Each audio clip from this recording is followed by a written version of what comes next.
Selamat pagi pemirsa, apa kabar Anda di pagi hari ini? Senang sekali saya Heri Orun kembali menjumpai Anda dalam Berita Papua. Sejumlah informasi pilihan dan teraktual telah dirangkum tim redaksi kami. Berikut 3 berita utama kami sajikan untuk Anda.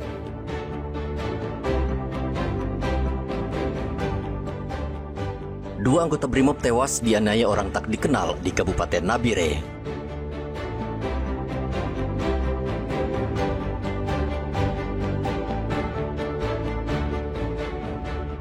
Warga Skau Jayapura digegerkan dengan penemuan jasad bayi yang dibuang di pantai.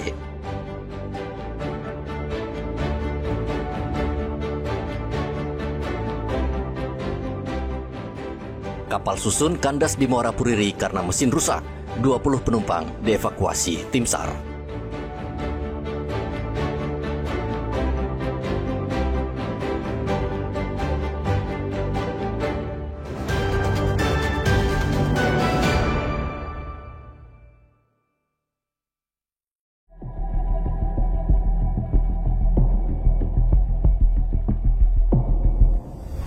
Dua anggota BRIMOB gugur dianiaya orang tak dikenal di Jalan Trans Nabire Dogiai, tepatnya di kilometer 128, Kabupaten Nabire, Provinsi Papua Tengah pada hari Rabu. Kedua korban adalah Brigpol Arif Maulana dan Bribda Nelson Runaki. Saat kejadian, kedua korban tengah mengawasi pekerjaan perbaikan Jalan Trans Nabire Dogiai. Kasatgas Humas Damai Kartens Kombes Yusuf Sutejo saat dikonfirmasi membenarkan dua anggotanya gugur. Jenazah dua korban langsung dievakuasi ke RSUD Kabupaten Nabire.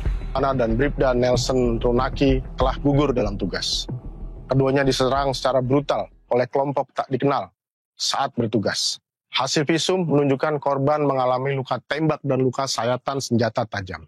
Temuan barang bukti berupa selongsong peluru kaliber 762 dan 556 mm di lokasi kejadian memperkuat dugaan bahwa pelaku berasal dari kelompok kriminal bersenjata pimpinan Aibon Kogoya. Brigpol Arif dan Bribda Nelson bukan hanya aparat negara. Mereka adalah tulang punggung keluarga. Mereka adalah anak, saudara, dan ayah yang setiap hari membawa doa dan cinta dalam tugasnya. Aparat gabungan TNI dan Polri hingga saat ini masih melakukan pengejaran dan meningkatkan pengamanan di sekitar lokasi kejadian. Hendra melaporkan dari Kabupaten Nabire, Papua Tengah.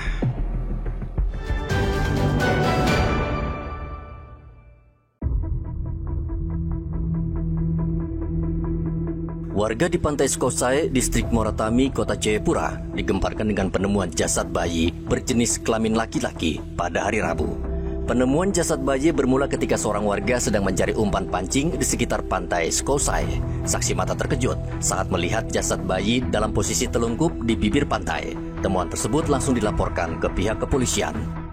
Kapolsek Moratami AKP Zakarudin membenarkan kejadian ini. Setelah menerima laporan, tim kepolisian mendatangi lokasi untuk melakukan olah tempat kejadian perkara bersama tim Inafis Polresta Jayapura. Jasad bayi kemudian dievakuasi ke Rumah Sakit Bayangkara untuk diautopsi dan diselidiki lebih lanjut. Sesosok bayi berjenis kelamin laki-laki yang baru lahir, dan kami dari Polsek Moratami sedang melakukan mendatangi TKP, melaksanakan olah TKP dan selanjutnya mengamankan bayi tersebut ke Rumah Sakit Bayangkara untuk ditindaklanjuti. Sekaligus kami dari melaporkan juga bahwa kami dalam hal ini Polsek Moratami bersama dengan Polresta Jayapura Kota, di tingkat Polresta Jayapura Kota kami sedang melakukan penyelidikan untuk pengungkapan kasus ini, ya. Dan kami mohon kerjasamanya dari masyarakat untuk apabila ada dapat informasi sekecil apapun, kami bisa diinformasi ke Polsek untuk pengungkapan kasus. Polisi juga mengimbau masyarakat yang memiliki informasi terkait kejadian ini untuk segera melapor ke kantor polisi terdekat guna membantu proses penyelidikan. Arthur melaporkan dari Kota Jayapura, Papua.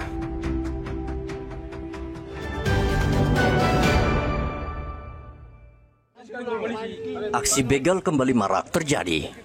Seorang warga Timika, Papua Tengah menjadi korban pembegalan hingga mengalami luka parah di bagian punggung dan tangan. Peristiwa terjadi di Jalan Ahmad Yani, Timika, Papua Tengah pada hari Rabu. Korban yang melintas menggunakan motor didatangi pelaku dan langsung melakukan kekerasan. Terkait kasus tersebut, Kasat menjelaskan pihaknya telah mengantongi nama pelaku. LA, inisialnya LA, sementara masih belum termonitor melarikan diri arah kemana, kita belum monitor. Sementara kita masih mencari sampai siang ini, saya masih mencari karena memang harus kita ungkap karena kemarin kita sudah hampir mendapat mereka inilah pelaku lah. Dia ada beberapa orang itu pelakunya. Diindikasi pelakunya ini di bawah umur. Pelakunya di bawah umur, tapi tetap akan kita tindak lanjuti.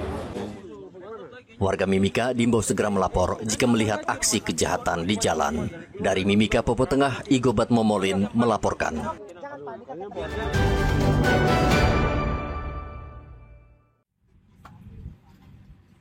Perahu susun bermuatan 20 orang kandas di Muara Puriri, Kabupaten Mimika, Papua Tengah.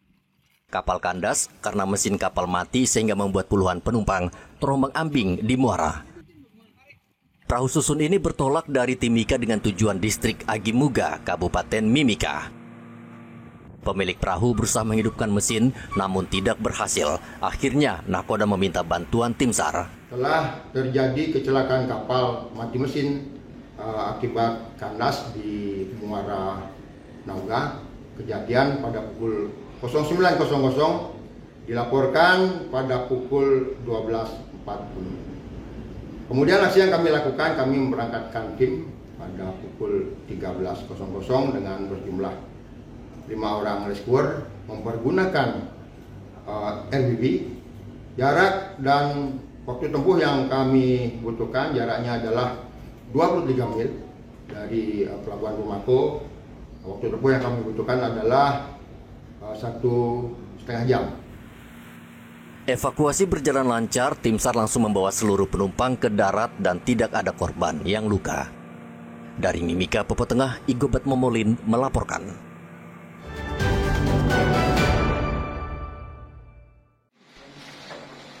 Kepolisian daerah Papua Barat mencekal 2 orang yang telah ditetapkan sebagai daftar pencarian orang dalam kasus penambangan emas ilegal di Kali Wasirawi, Kabupaten Manokwari. Langkah ini diambil untuk mencegah keduanya melarikan diri ke luar negeri. Kedua tersangka disebut-sebut sebagai pemberi modal utama dalam kegiatan tambang ilegal tersebut. Kabid Humas Polda Papua Barat Kombes Pol Ignatius Adi Prabowo menjelaskan pencekalan dilakukan setelah keduanya tak terdeteksi keberadaannya pasca penangkapan 20 penambang ilegal di lokasi tersebut. Sebelumnya, Edi Siswanto dan Masming Supurada sempat terpantau berada di wilayah Sulawesi, namun kini diduga berupaya kabur ke luar negeri. Orang DPO itu sudah kita tidak monitor lagi, artinya dia sudah tahu, dia tidak menggunakan lagi alat komunikasinya yang selama ini digunakan. Tentunya kita harus menelusuri kembali, menyelidiki lagi di mana keberadaannya. Nah, kalaupun sudah ke luar negeri, ya kan? Nah, ini kan perlu kita ketahui dulu posisinya di mana. Kita sudah melaporkan kepada Mabes Polri, kepada yang bersangkutan untuk dilakukan pencekalan ke luar negeri. Itu sudah dilakukan Polda, Pak? Kita menyurat. Oh, sudah menyurat ya? Dengan bagaimana tindak lanjutnya itu dari Mabes Polri. Dari operasi yang digelar Direktorat Reserse Kriminal Khusus Polda Papua Barat, polisi menangkap 20 penambang ilegal, 6 unit ekskavator, dan barang bukti emas seberat 250 gram. Edi melaporkan dari Manokwari, Papua Barat.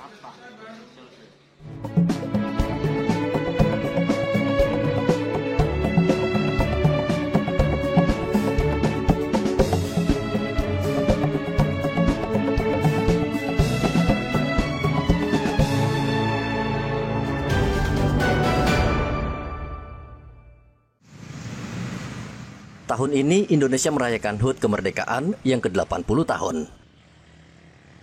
Warga Merauke banyak menaruh harapan terhadap perbaikan ekonomi. Bagi sebagian warga, mereka saat ini menghadapi banyak problem hidup akibat kondisi perekonomian yang belum pulih dan membaik. Mereka mengeluhkan harga sembako yang terus naik dan sulitnya mendapatkan pekerjaan. Warga berharap momentum kemerdekaan dapat membawa perubahan sehingga mereka bisa hidup lebih baik dan sejahtera. Ya, semoga pemerintah dapat lebih memperhatikan masyarakat, terutama kalangan bawah ya, supaya seperti masyarakat masyarakat di sini bisa menikmati kemerdekaan, harga-harga bisa lebih terjangkau sehingga khususnya ibu-ibu bisa mengatur kebutuhan rumah tangganya dengan baik. Kalau harga barang sekarang ini Bapak melihat seperti apa? Cukup mahal atau masih tetap mahal? Saya kira cukup mahal. Cukup mahal. Nah, apa keinginan Bapak kepada pemerintah terkait dengan naiknya harga barang ini? Ya, mudah-mudahan bisa harganya stabil supaya warga masyarakat dan ekonomi di bawah ini bisa mampu untuk belanja juga. Saat ini pemerintah memiliki banyak pekerjaan rumah yang harus diselesaikan, mulai dari menurunkan harga sembako, meningkatkan kualitas pendidikan dan kesehatan, hingga memberikan rasa keamanan. Muhammad Ridwan melaporkan dari Merauke, Papua Selatan.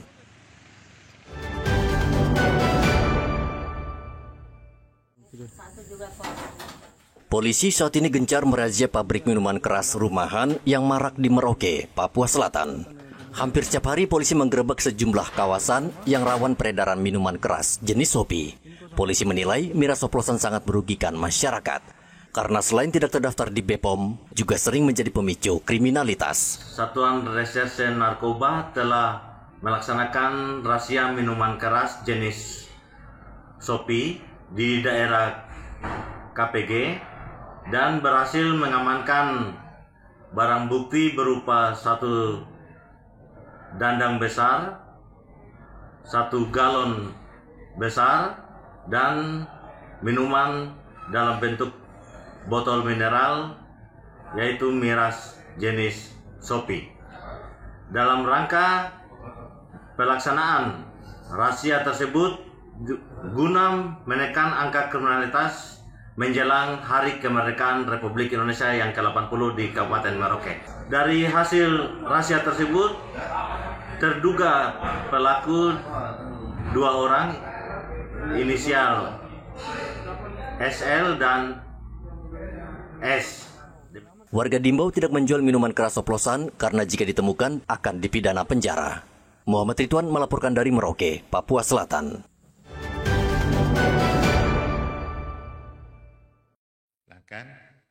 Pasangan calon gubernur dan wakil gubernur Papua nomor urut 2, Matius Derek Fakiri dan Aryo Korumaropen, kembali meraih kemenangan yang cukup signifikan di Kabupaten Kerom. Sebelumnya pasangan ini menang tipis di Kabupaten Supiori, dan pada hari Rabu, Paslon Mario kembali mencatat kemenangan.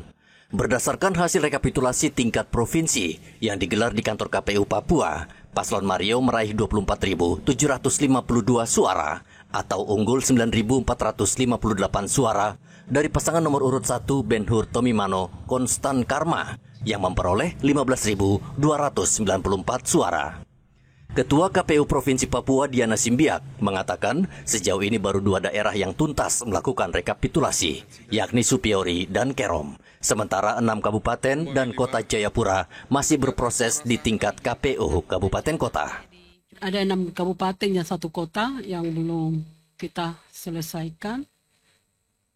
Dan saat ini yang sudah siap adalah Kabupaten Sarmi.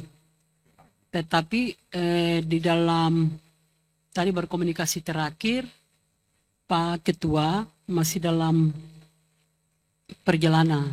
Mungkin di posisinya masih di Genyem. Iya. Jadi ini waktunya kami belum bisa tentukan. Kami akan koordinasikan kembali kepastiannya apakah malam ini mereka bersedia. KPU Papua masih menunggu hasil rekapan di 6 kabupaten dan kota. Rekapitulasi tingkat provinsi dijadwalkan selesai pada 16 Agustus. Namun jika melewati jadwal, Mahkamah Konstitusi masih memberikan waktu hingga 24 Agustus. Rian Tonai melaporkan dari Kota Jayapura, Papua.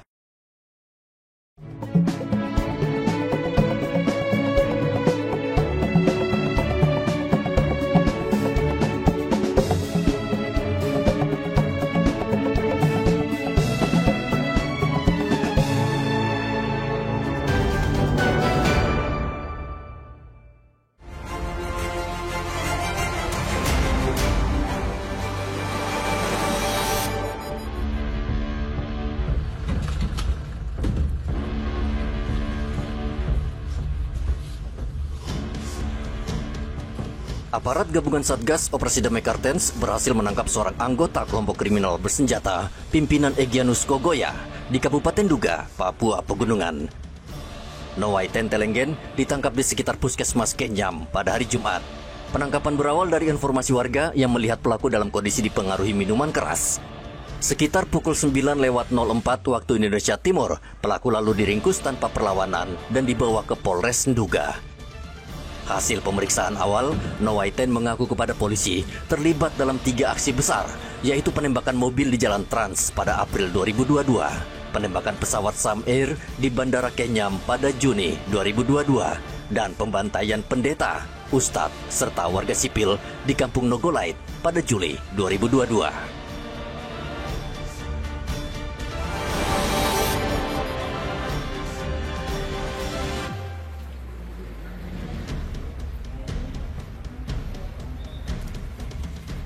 Inspektur Polisi 2 Ares Suranto, salah satu perwira di Polres Kepulauan Yapen, meninggal saat mengamankan pemungutan suara ulang calon gubernur dan wakil gubernur Papua di distrik Raimbawi pada hari Sabtu. Ares diduga mengalami kelelahan saat bertugas mengawasi proses pemungutan suara.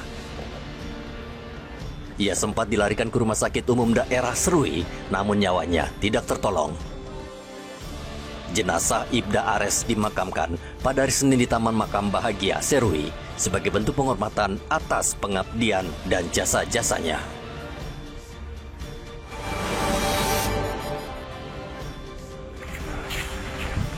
Polisi menangkap komplotan pelaku pencurian sapi di Merauke.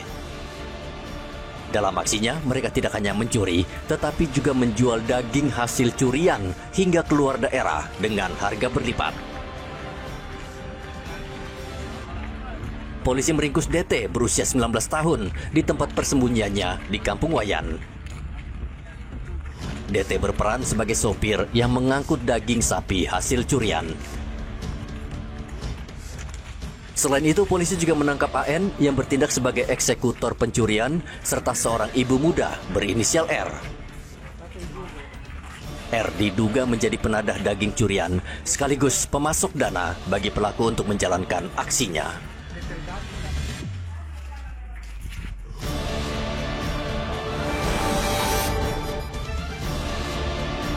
Oke, Kelapa 1 Nedam. Gempa bumi bermagnitudo 6,3 mengguncang Kabupaten Sarmi pada hari Selasa sekitar pukul 5:30 sore. Kejadian ini membuat warga panik dan lari berhamburan. Pusat gempa berada sekitar 43 km tenggara Sarmi dengan kedalaman 38 km. Guncangan terasa kuat di Sarmi hingga Kabupaten Jayapura. Kuatnya guncangan gempa menyebabkan rumah, kantor, hingga infrastruktur umum mengalami kerusakan. Bahkan satu bangunan gereja roboh. Gempa tidak berpotensi menimbulkan tsunami dan tidak ada korban jiwa maupun luka-luka.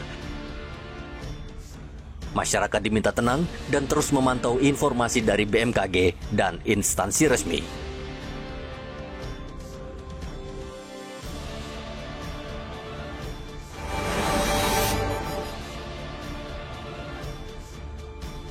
Satu dapur penyedia makan bergizi gratis di Kabupaten Sorong, Papua Barat Daya, terpaksa ditutup sementara waktu sejak hari Senin lalu. Pasalnya pada hari Jumat pekan lalu, petugas menemukan ulat dalam makanan yang dibagikan di salah satu sekolah. Saat ini dapur tampak sepi dan terlihat tidak ada aktivitas. Hingga kini program makanan bergizi gratis di Papua masih belum berjalan maksimal karena sebagian besar dapur belum tersedia dan masih dalam tahap pembangunan.